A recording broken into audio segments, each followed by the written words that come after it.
आज हम लोग पढ़ेंगे दो चर वाले रैखिक समीकरण के बारे में, यानी टू वेरिएबल लीनियर इक्वेशन के बारे में। इससे पहले हम लोग पढ़े थे रैखिक समीकरण के बारे में, सिर्फ लीनियर इक्वेशन के बारे में। ठीक है, इसका नाम के अनुसार दो चर वाले रैखिक समीकरण मतलब वैसा समीकरण जिसका जो वेरिएबल है ना, वेरिएबल चर वैल्यू, चर का जो डिग्री होगा या पावर होगा 1 होना चाहिए। यानी इसका स्टैंडर्ड फॉर्म कैसा होता है, यानी इसका स्टैंडर्ड फॉर्म ऐसा आप बोल सकते हैं, इसका स्टैंडर्ड फॉर्म जो होगा ax plus by plus c equal to 0 होता है। तो यहां देखिए चर वैल्यू x है ना, इसका पावर में क्या है 1 है। तो यानी वैसा इक्वेशन जिसमें चर वैल्यू का पावर जो है 1 है उसको रैखिक समीकरण बोलते हैं, यानी लीनियर इक्वेशन बोलते हैं। लेकिन यहां पर क्या है, दो चर वैल्यू है, तो दो चर वैल्यू है इसलिए हम लोग उसको क्या बोलेंगे, टू वेरिएबल लीनियर इक्वेशन। ठीक है, और यहां पर a b c जो बिलोंग्स करता है रियल नंबर से बिलोंग्स करता है। ठीक है, और इसका ग्राफ कैसा होगा, इसका ग्राफ होगा, इससे पहले हम लोग लीनियर इक्वेशन में पढ़े थे, क्या था, सीधी सरल रेखा था। अब क्या हुआ, यहाँ दो वेरिएबल है इसलिए क्या होगा, ई कहीं ना कहीं एक दूसरे को प्रतिच्छेद भी करेगी एक्स अक्ष या वाई अक्ष में। तो एक सीधी सरल रेखा जो एक्स और वाई अक्ष को प्रतिच्छेद करेगी यानी इंटरसेक्ट करेगी। ठीक है, अब इससे रिलेटेड हम लोग कुछ एग्जांपल लेके आगे बढ़ते हैं। 2x plus 3y minus 12 equal to 0। तो बोले समीकरण जो दिया हुआ है वो x अक्ष को किस बिंदु पर प्रतिच्छेद करेगी। जब यहां बोल दिया x अक्ष में ना, तो x अक्ष जब भी बोल दिया जाए तो y, यहां पर x अक्ष बोल दिया तो y का वैल्यू क्या हो जाएगा, y का वैल्यू 0 हो जाएगा। तो आप यहां पर क्वेश्चन में रख दीजिए 2x और y का वैल्यू 0 कर देंगे तो ये पूरा कंप्लीट 0 हो जाएगा। तो उसको हम लोग नहीं लिखते हैं, डायरेक्ट लिख सकते हैं 12 इक्वल टू 0। तो 2x इक्वल टू 12, तो x इक्वल टू क्या होगा, 6 होगा। यानी कहां पर प्रतिच्छेद करेगा ना, x इक्वल टू 6 में प्रतिच्छेद करेगा। जब भी क्वेश्चन में कुछ अक्ष दिया हुआ रहेगा तो x अक्ष जब भी बोलेगा तो उसका दूसरा अक्ष क्या होगा, 0 हो जाएगा। क्वेश्चन है फर्स्ट स्टेप में एक समीकरण दिया हुआ है 2x plus 3y minus 12 equal to 0। अब जो क्वेश्चन ऊपर में था सेम क्वेश्चन है, लेकिन यहाँ x अक्ष को लेकर बनाए थे, यहाँ पर क्या है y अक्ष। तो जब y अक्ष को किस बिंदु पर प्रतिच्छेद करेगी, तो यहाँ हम लोग क्या किए थे, जो x अक्ष था तो y का वैल्यू 0 किए थे। तो यहाँ पर y अक्ष बोला है तो x का वैल्यू क्या करेंगे, 0 करेंगे। तो अब यहाँ रख देंगे, तो x का वैल्यू 0 रखेंगे तो पूरा 0 हो जाएगा। तो 3y माइनस 12 इक्वल टू 0। तो 3y इक्वल टू क्या होगा, 12। तो y इक्वल टू कट जाएगा 4 बार में, तो y का वैल्यू 4 आ जाएगा। यानी y का वैल्यू 4, यानी जहां पर 4 रहेगा वहीं पर इसको प्रतिच्छेद में। हमेशा हम लोग याद रखेंगे नोट में कि अगर कोई equation ax plus by plus c equal to 0 है तो x by a plus b by a equal to अगर 1 होता है, ऐसा कंडीशन आता है, तो हम लोग बोल सकते हैं x अक्ष पर, x अक्ष के a बिंदु पर क्या करेगा, प्रतिच्छेद करेगा, और y अक्ष का b बिंदु पर प्रतिच्छेद करेगा। ठीक है, प्रतिच्छेद बिंदु निकालने बोलेगा तब इस चीज पर हम लोग ध्यान देंगे। अगर एक इक्वेशन ऐसा रहे तो उस इक्वेशन में अगर ऐसा फॉर्म आ जाता है x by a plus b by a equal to 1, तो x अक्ष पर a बिंदु पर प्रतिच्छेद करेगा और y अक्ष पर b बिंदु पर प्रतिच्छेद करेगा। इससे रिलेटेड हम लोग कुछ क्वेश्चन अब सेकंड टाइप में बनाएंगे। सेकंड टाइप क्वेश्चन में अगर क्वेश्चन ऐसा दिया रहे 2x plus 3y minus 12 equal to 0 द्वारा x अक्ष एवं y अक्ष का प्रतिच्छेद बिंदु ज्ञात करें। तो अभी हम लास्ट में नोट्स में बताए थे, सेम उसी तरह करेंगे। अभी हम लोग क्या करेंगे ना, क्वेश्चन में इसको ऐसा लिख सकते हैं 2x plus 3y equal to 12 लिख सकते हैं। अब यहाँ जो 12 है ना, यहाँ हम लोग क्या करेंगे ना, एक लाने का कोशिश करेंगे, एक लाना है। ठीक है, एक कैसे आएगा यहाँ पर, तो क्या करेंगे ना, सबको 12 से डिवाइड कर देंगे। 12 से डिवाइड कर देंगे तो 2x by 12 plus 3y divided by 12 equal to 12 divided by 12 हो जाएगा। अब इसको हम ऐसा लिख सकते हैं, यहां से कट जाएगा 6 बार में, इसको 4 बार में इसको काटेंगे तो 1 आएगा। तो ऐसा लिख सकते हैं x by 6 plus y by 4 equal to 1। तो हम क्या बताए थे नोट्स में कि अगर ऐसा रहा x by a plus b by y by b equal to 1 हो तो प्रतिच्छेद बिंदु क्या था आपका, a और b था। प्रतिच्छेद बिंदु a और b था। तो हम लोग यहां बोल सकते हैं प्रतिच्छेद बिंदु क्या होगा,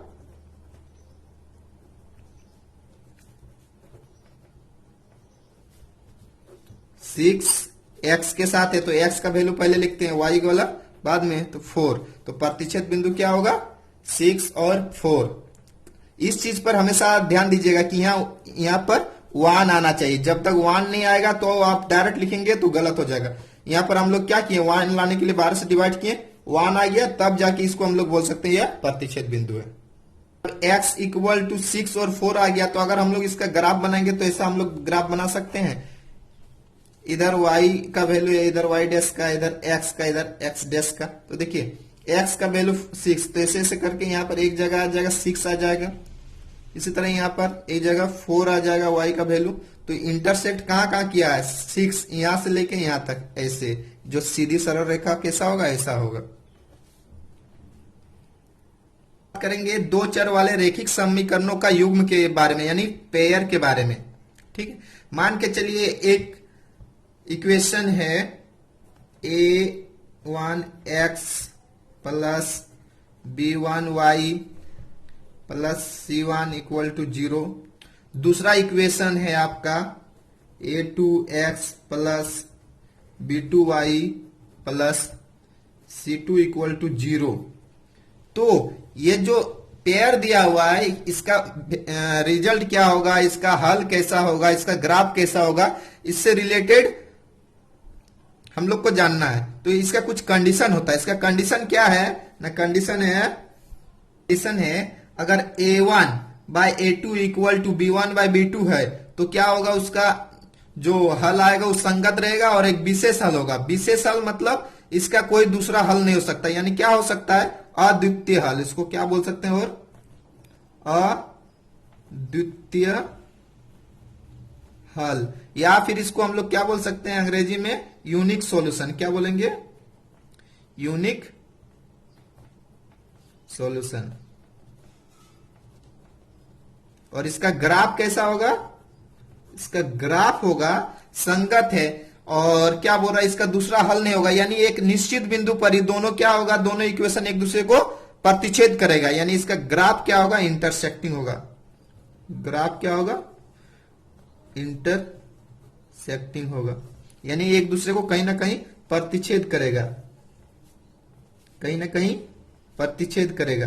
तो क्वेश्चन में आपको अगर ऑप्शन रहेगा इंटरसेक्टिंग तो इंटरसेक्टिंग में क्लिक कीजिएगा, या फिर उसको टिक कीजिएगा, या फिर अगर लंबवत भी दे देगा, कभी कभी क्या करता है ना, लंबवत भी दे देगा। क्या कर देगा, लंबवत। तो देखिए ये भी तो एक दूसरे को इंटरसेक्टिंग कर रहा है ना, तो हम लोग बोल सकते हैं क्या, परपेंडिकुलर या फिर लंबवत, ऑप्शन में रहा तो ठीक है। दूसरा देखिए, दूसरा इसका कंडीशन है a1 bye a2 equal to b1 bye b2 अगर रहे और c1 बाय c2 भी रहे तो हम लोग उसको क्या बोलेंगे ना, ये भी क्या है, संगत है, के लिए क्या, आश्रित है, डिपेंडेंट है, या कंसिस्टेंट एंड डिपेंडेंट इसको बोलेंगे। और इसका जो हल होगा क्या होगा, अनेक हल होगा, यानी अनंत होगा।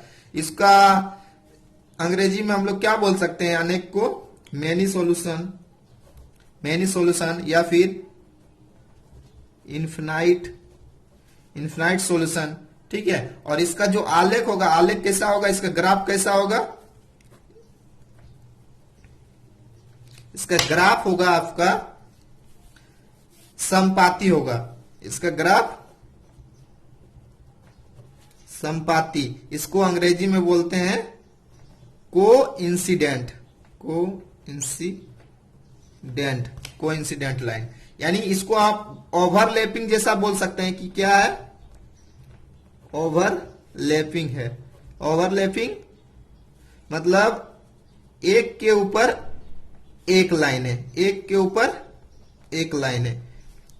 इसीलिए तो इसको बोल रहा है कहीं एक दूसरे को कटेगा नहीं, इसका अनंत हल हो सकता है, ओवरलैपिंग है, इसी के ऊपर है। ठीक है, तीसरा कंडीशन है आपका a1 by a2 equal to b1 by b2 does not equal to c1 by c2 तो क्या होगा, ये असंगत होगा। अभी तक हम लोग जितना पढ़े दोनों में क्या था, संगत था, इसमें क्या था, असंगत यानी इनकंसिस्टेंट। इसका कोई हल नहीं होगा, इसका कोई सॉल्यूशन नहीं होगा। और इसका जो ग्राफ होगा, इसका ग्राफ क्या होगा, पैरेलल होगा एक दूसरे का क्या होगा, पैरेलल होगा, यानी कहीं एक दूसरे को काटेगा नहीं।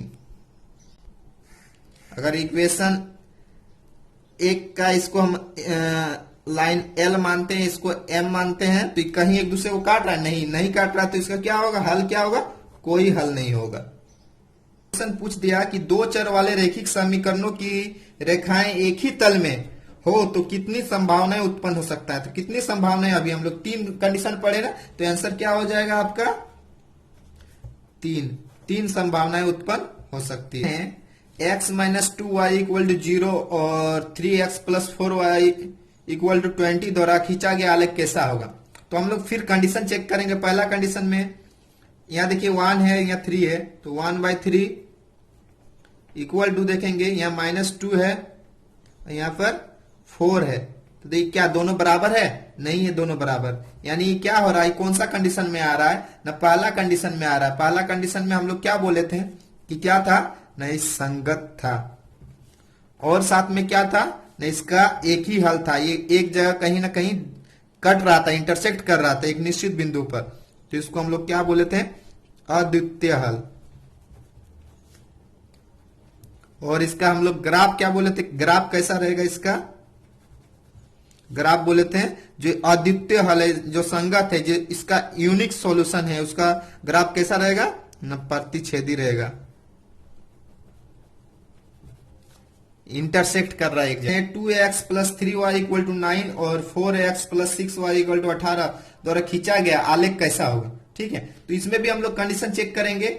सिर्फ यहाँ आलेख पूछा है, लेकिन हम लोग हर चीज को जान ले रहे हैं, एक बार रिमाइंड भी हो जा रहा है। देखिए यहाँ पर क्या है 2, इसका A2 में क्या है 4 इक्वल टू करेंगे, देखेंगे 3/6 इक्वल टू करेंगे, देखेंगे 9/18।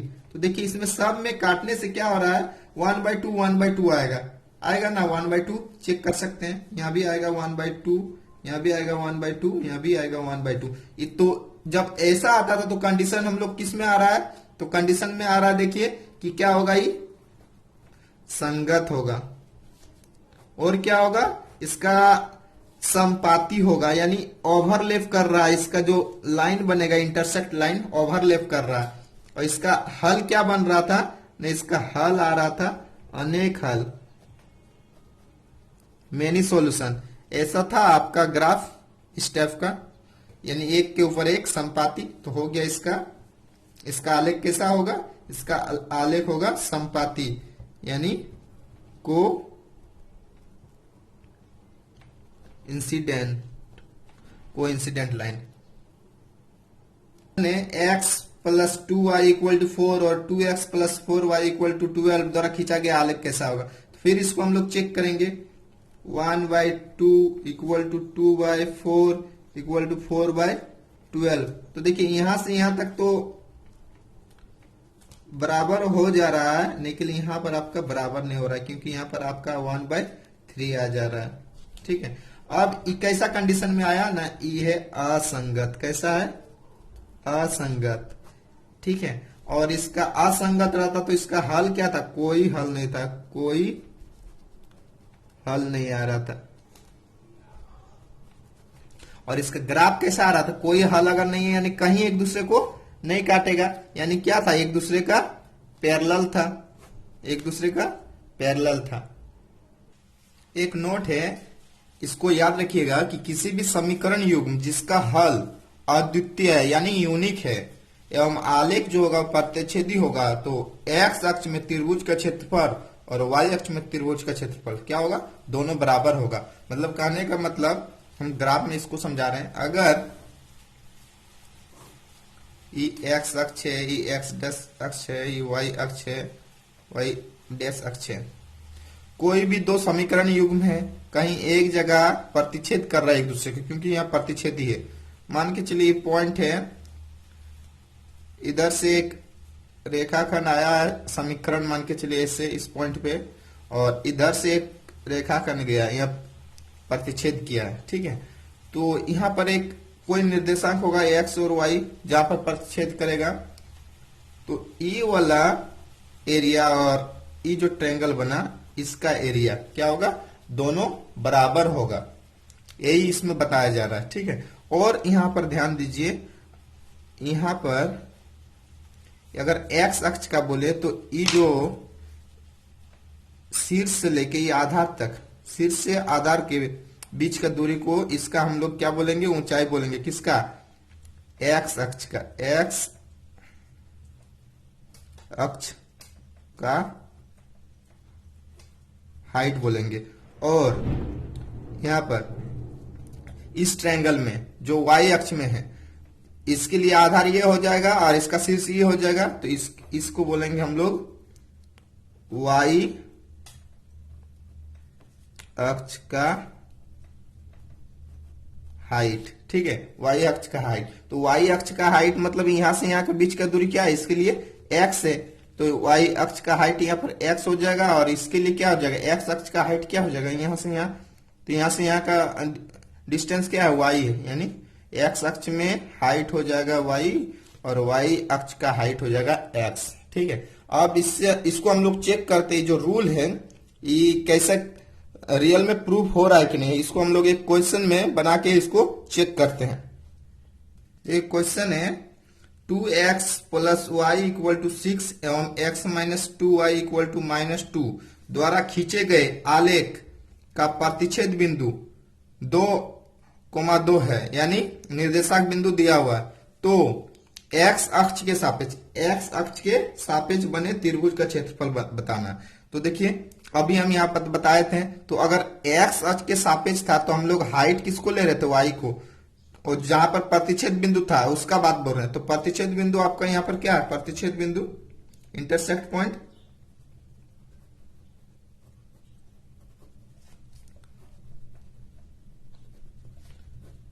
टू और टू है। तो हाइट जब हम लोग एक्स अक्ष का बात करेंगे, एक्स अक्ष का, तो एक्स अक्ष में क्या हो जाएगा, height equal to H equal to Y का वैल्यू। तो वाई क्या है, यहाँ पर 2 है, एक्स है, वाई है, तो हाइट हो गया। और जब हम लोग एक्स अक्ष को लेके चलते हैं, एक्स अक्ष को लेके, तो एक्स अक्ष में वाई का वैल्यू इक्वेशन के लिए, इक्वेशन से हम लोग को एक्स का वैल्यू निकालने के लिए, तो हम लोग क्या मानते हैं, वाई इक्वल टू 0। ये जो लिखे हैं ये यहां से लिखे हैं, ठीक है।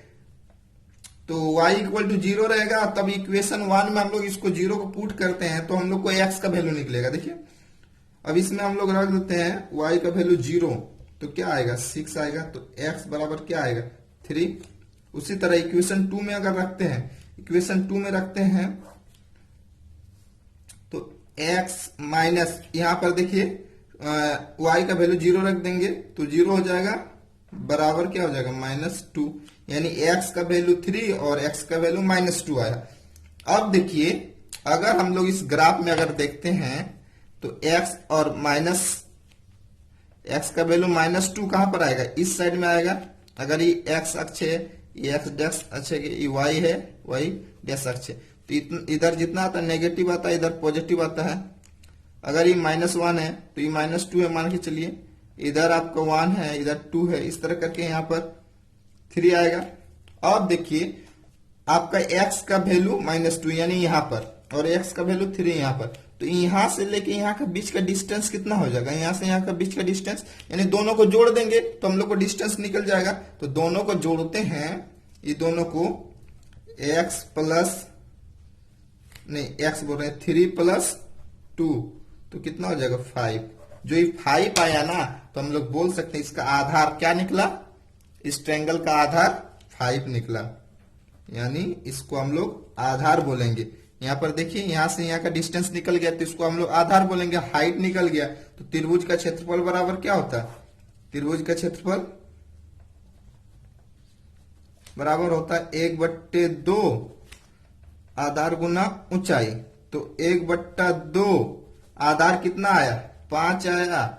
ऊंचाई कितना आया, ऊंचाई देखिए यहां पर लिखे हुए हाइट, हाइट तो कितना है 2 है, तो कितना आ रहा है देखिए 5 वर्ग मात्रक आया। कब, एक्स अक्ष का क्षेत्रफल निकाले, तो एक्स अक्ष में त्रिभुज का क्षेत्रफल निकालें। अब हम लोग चेक करते हैं कि वाई अक्ष में क्या आता है। जो नियम में बताया था कि सेम आना चाहिए, तो वाई अक्ष का हम लोग चेक कर लेते हैं। तो वाई अक्ष में हम लोग वाई अक्ष में, तो वाई अक्ष में हम जब बात करते थे तो यहां पर जो इंटरसेक्ट पॉइंट था वहां पर एक्स का जो वैल्यू था इसके लिए हाइट हो जा रहा था। तो यहां पर क्या हो जाएगा, height equal to H equal to क्या हो जाएगा, एक्स का वैल्यू। तो एक्स का वैल्यू यहां पर क्या है देखिए 2 है, तो हाइट हो गया 2। एक्स अक्ष का बात कर रहे हैं अभी। और अब इसका आधार निकालना है, तो आधार निकालेंगे तो जब एक्स अक्ष में बात करते थे तो हम नहीं, वाई अक्ष में बात करते थे तो एक्स का वैल्यू हम लोग 0 मानते थे। अब 0 रख के हम लोग इक्वेशन में रखेंगे, इक्वेशन में रखेंगे तो y बराबर यहां पर निकल जाएगा। देखिए इसको 0 कर दे तो y बराबर 6 निकल गया। उसके बाद दूसरा इक्वेशन में x को 0 करते हैं तो -2y इक्वल टू -2, तो y इक्वल टू कितना आ जाएगा, 1 आ जाएगा। अब देखिए यहां पर ध्यान दीजिए, ई भी पॉजिटिव वैल्यू, ई भी पॉजिटिव वैल्यू, यानी एक ही तल में आ रहा है, यानी एक ही तल में आ रहा है, यानी y का वैल्यू कितना 1 है। मान के चलिए यहां पर इस जगह में 1 है और 6 है यहां पर। तो ये दोनों का बीच का डिस्टेंस क्या होगा, ये दोनों का बीच का डिस्टेंस तो 6 - 1, यानी आधार इसके लिए क्या हो जाएगा, इस ट्रायंगल के लिए आधार क्या हो जाएगा 6 - 1 यानी 5। तो इसके लिए भी आधार कितना आ गया 5। अब त्रिभुज का क्षेत्रफल बराबर क्या होता है, त्रिभुज का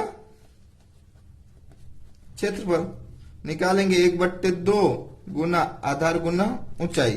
तो अभी देखिए आपका आधार कितना आया 5 आया, ऊंचाई कितना है 2 है, इससे से कट जाएगा तो आएगा कितना 5 वर्ग मात्रक। तो देखिए यहां भी 5 वर्ग मात्रक आया, यहां भी 5 वर्ग मात्रक है, यानी जो हम लोग नियम लिखे तो